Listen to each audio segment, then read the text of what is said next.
everybody, welcome to this week's Roundup. No special announcements or anything, so let's jump right in. First up, US pre-orders are now open for the MemCard Pro 2, and there were a bunch of firmware updates since the last time I talked about it. So let's back up so I can kind of go over all of this stuff. First of all, the MemCard Pro 2 is the next generation of the MemCard for the PlayStation consoles, and this works with the PlayStation 2, the original PlayStation, and can even work with the PS3 as a transfer device, just like the original USB transfer kit was for that. If you want to see a great video walking you through everything that it could do, please check out the video from Tito from Macho Nacho Productions.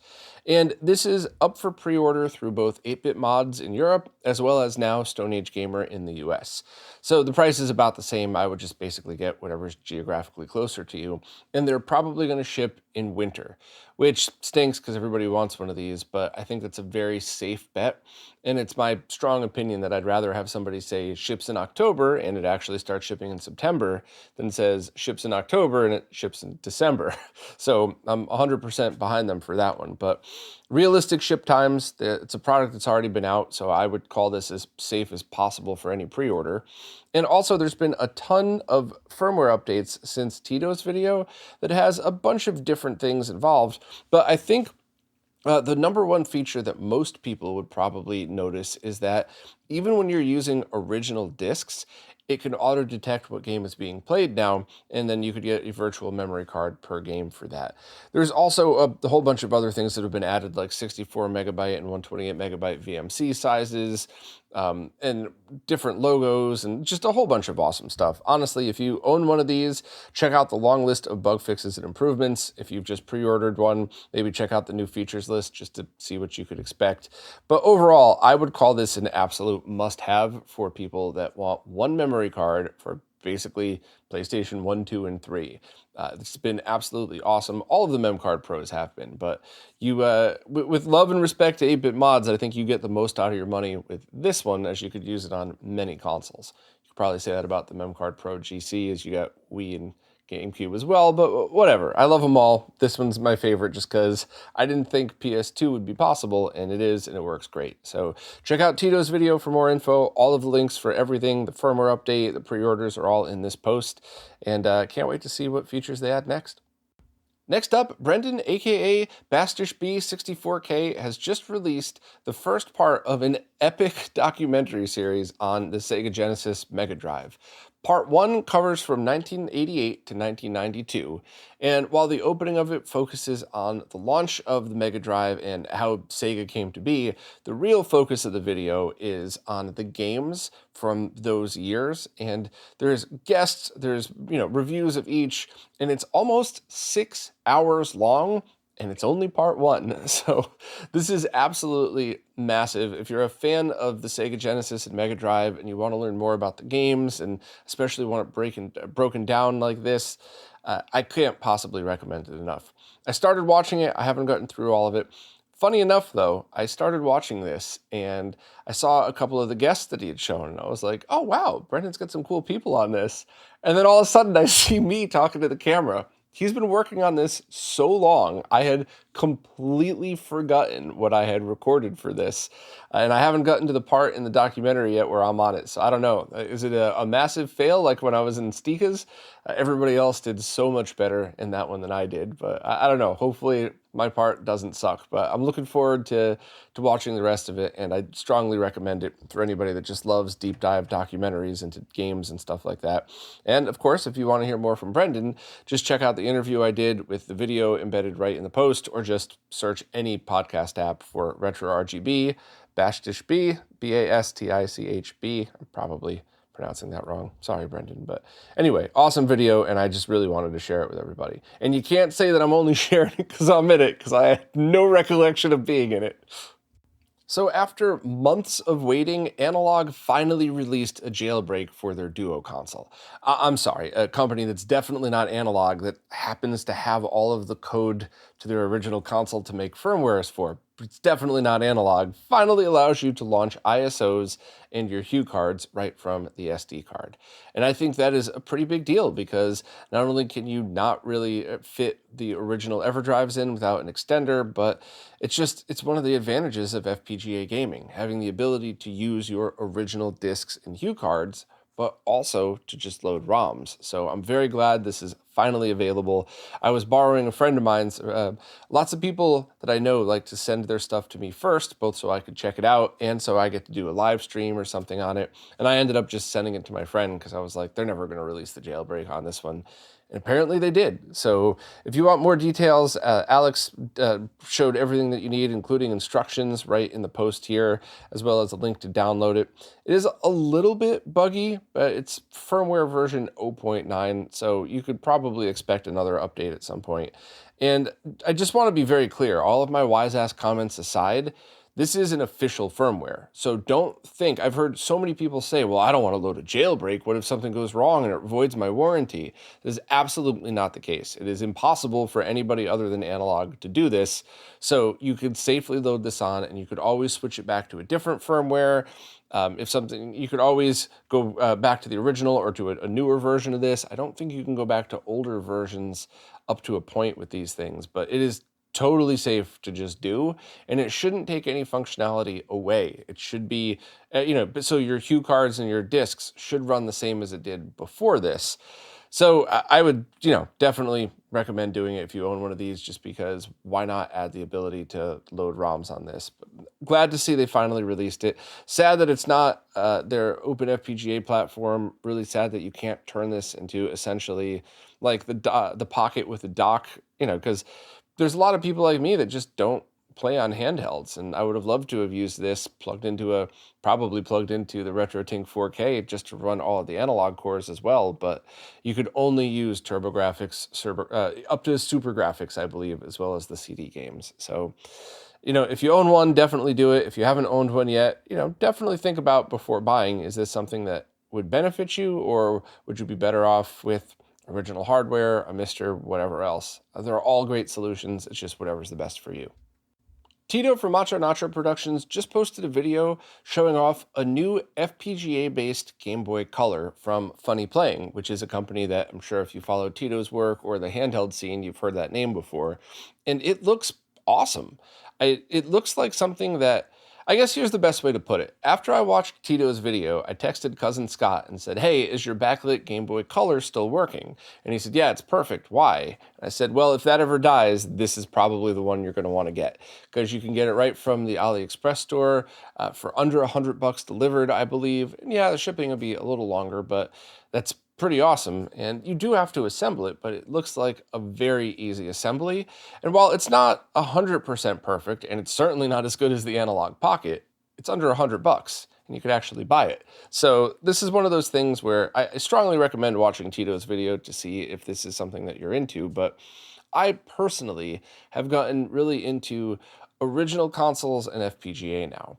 So if I were into handhelds, I might do something like refurbish an original Game Boy or an original Game Boy Color and kind of leave it as is and just know that I have the original and then buy this one to actually game on the go. Also having the advantage of, if you throw this in your pocket and you're playing on the subway and something happens and you break it, it sucks, you're out $100, but it's replaceable. Whereas if you spent a lot of time and effort refurbishing an old classic console and you accidentally smash it, that's kind of heartbreaking. What if it's your original childhood console too? It survived your angry childhood, but now you break it as an adult. So there's a lot of reasons that somebody might want this.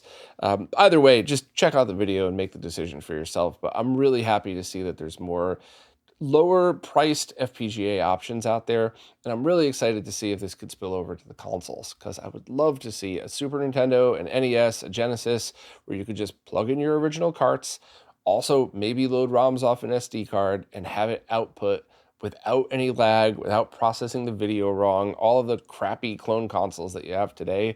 I would love to see something where I could just tell people, hey, if you want to play those original cartridges you still have, just buy this. There's no gotchas. There's no, we'll wake up to make sure that you buy it between 10 and 10:01 a.m. I would love to just have solutions for people that, even if it's not perfect, if it's no lag, it's easy to get, it's well priced, then I think people would jump on it. So thanks to Funny Playing for doing this. Hopefully they'll keep them in stock and continue to update them. All that remains to be seen, but definitely check out Tito's video.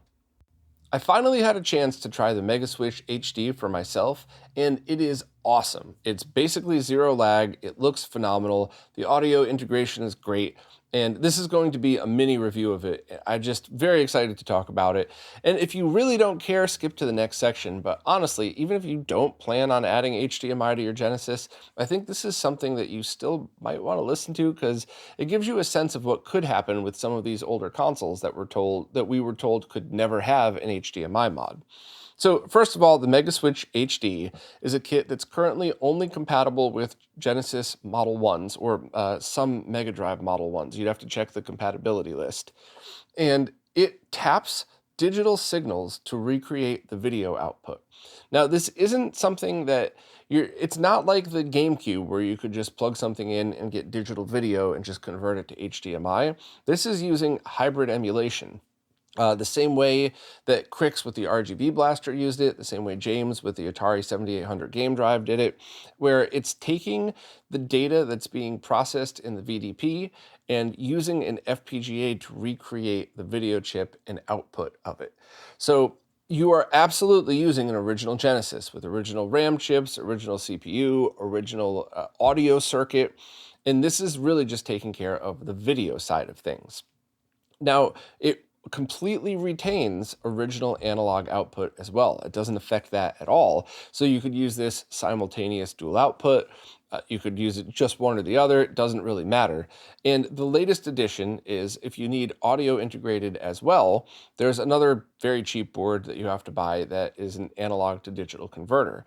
And in the live stream that I did, I ended up tapping the same spot underneath the headphone amp that I did for the first guide I ever wrote for RetroRGB.com. And unbeknownst to me, the Genesis that I was using was the original Genesis I bought to do RetroRGB and do this mod, and I had no idea that's the one it was until I looked up the guide, my own guide, and saw this exact Genesis in there. It was pretty neat. But the audio integration came out perfect. So it is very clean, it sounds great, but you still have the headphone jack available, and the slider still works with the headphones, but doesn't affect the HDMI, which of course you could tap in a different spot if you wanted the slider to work, but I thought that was perfect. And I also thought the audio was a good volume, but there's the ability to boost the volume right in the on-screen display if you want to. So audio and video output is great. Video output is exactly what you would expect from an HDMI FPGA. It is perfect. It is absolutely crystal clear. But when I did the lag test, that's when I was really surprised.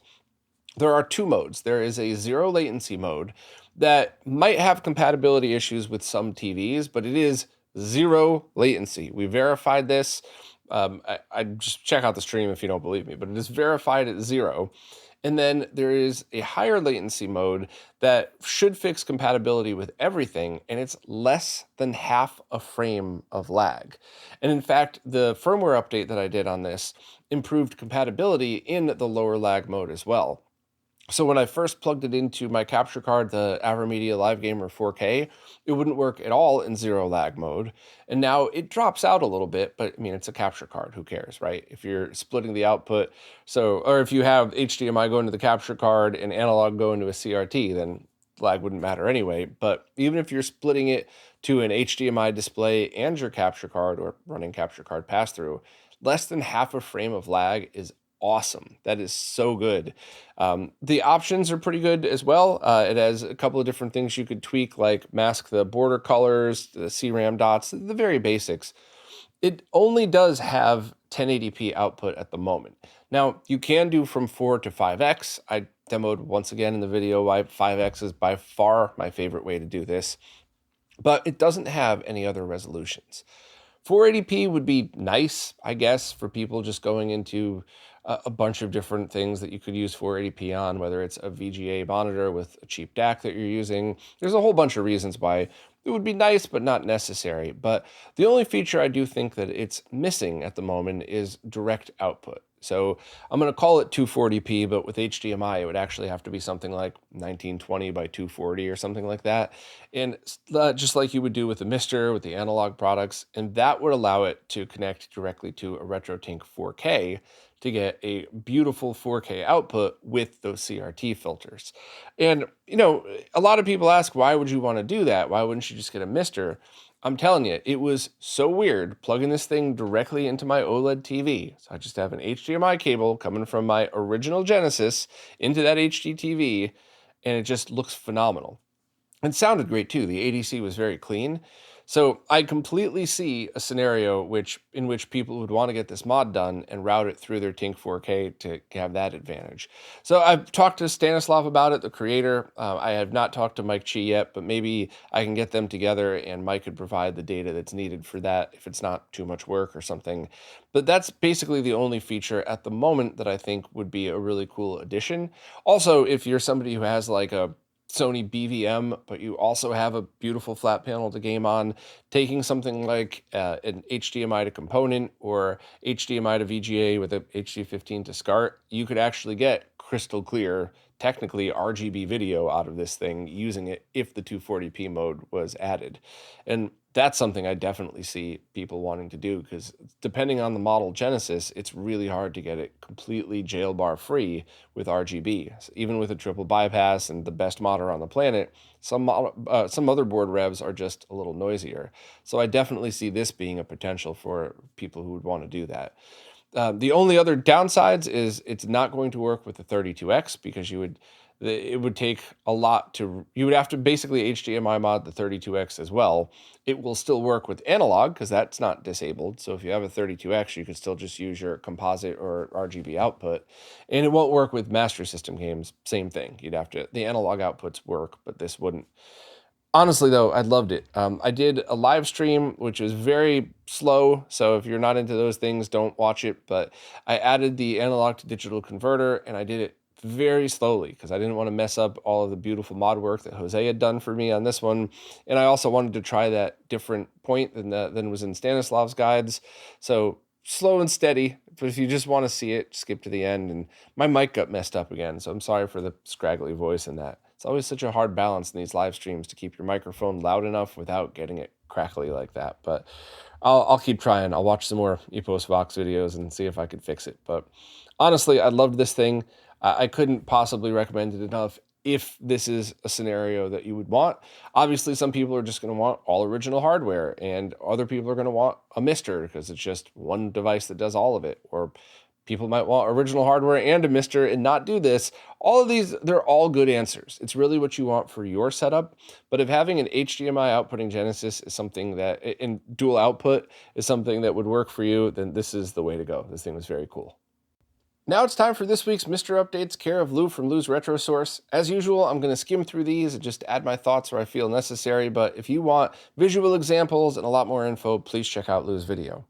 First up, Todd from RetroFrog released the 3D printed files that allow for the Mr. keyboard case. So essentially, if you want Mr. in a case with a clicky keyboard that is reminiscent of older computers like the Commodore 64, Tandy 1000, Apple, the ones with the computer in the keyboard basically, then here you go. I talked to Todd. I don't think he's planning on selling these, although I wish he would, because there's so many people out there that want to buy stuff like this and also want to support the original creator. But if you have your own 3D printer, just download and print yourself and it should be fine. Next up, full setups of the Mr. Multisystem are now available at ultimatemr.com. They're now in a new low-profile case that's modeled after a Neo Geo AES. So it's probably the cases that Richard had showed off last year, and they just picked that one. So you could also get stock of single boards if you don't need a full setup. Next, the aluminum cases for Mr. Add-ons are back in stock with new colors. I know a lot of people loved the look of those cases, so if you were into that size and shape, then absolutely go for it. There's also going to be light versions of the kit available, so you could buy everything that you need except the DE10. So if you are using HDMI only and you want to upgrade to those, then that's a good option too, or just get the full kits. Next up, the creator of the Mini ITX Ironclad Plus board has created a more affordable version of it called the Ironclad Lite. It's much slimmer and has an integrated power supply, and it'll go on sale probably by the time you hear this for just over $100. And I liked the Ironclad. I liked what I saw with the Ironclad. I haven't personally tested it. It looked very cool. It was a bit expensive, so I think this is a good way to introduce more people to a Mini ITX style of that. The Atlantis, of course, is the cheapest, but you might need more than that. So I would definitely check this out to see if it's something you're interested in. And with love and respect, test it. test all of these things when you get them. Do the same tests that I showed in the Retro Castle video, and just remember that if a developer has spent the time to get good analog and audio and video output, they want you to test it.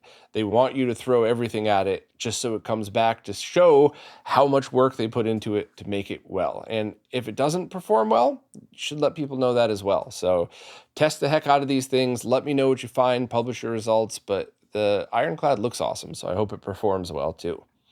Next up, the GB MIDI Mister Core was released, which is a sound module for sending MIDI data to the implemented sound hardware of the Game Boy. So then you could then connect MIDI peripherals to your Mister and play music using the core. So that's great for Game Boy chiptunes musicians. I love all of this extra music-related stuff, so this is very cool. The Mister is just getting more uses than you could imagine. Next up, there are more fixes to the N64 core. Robert, killing it as always.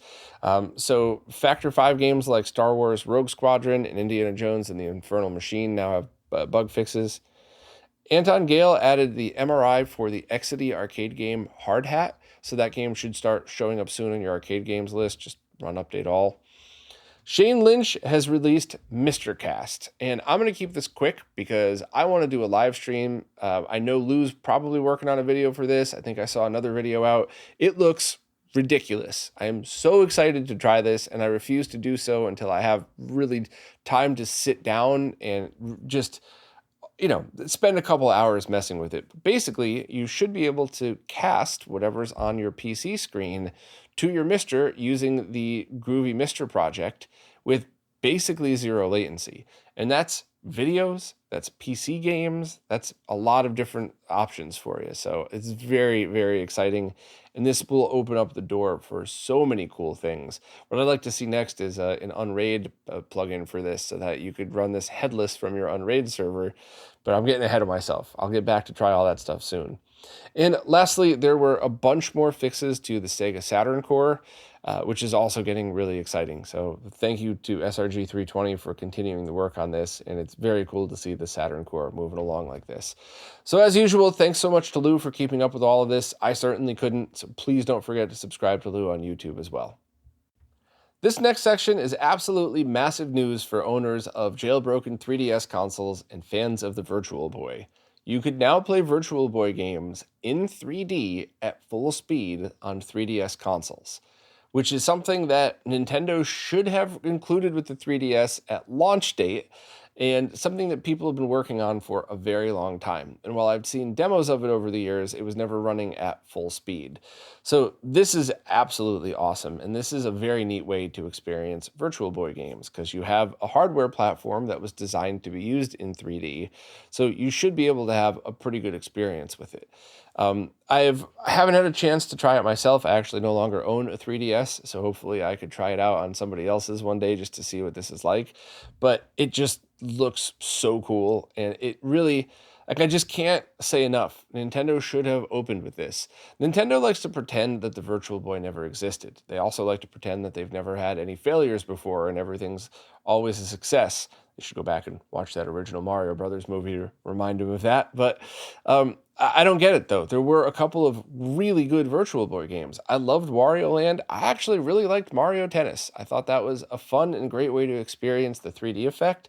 And I think anybody who bought a 3DS when it was released, who was of the age to remember the Virtual Boy, would have totally bought some Virtual Boy, Virtual Console games, whatever on there.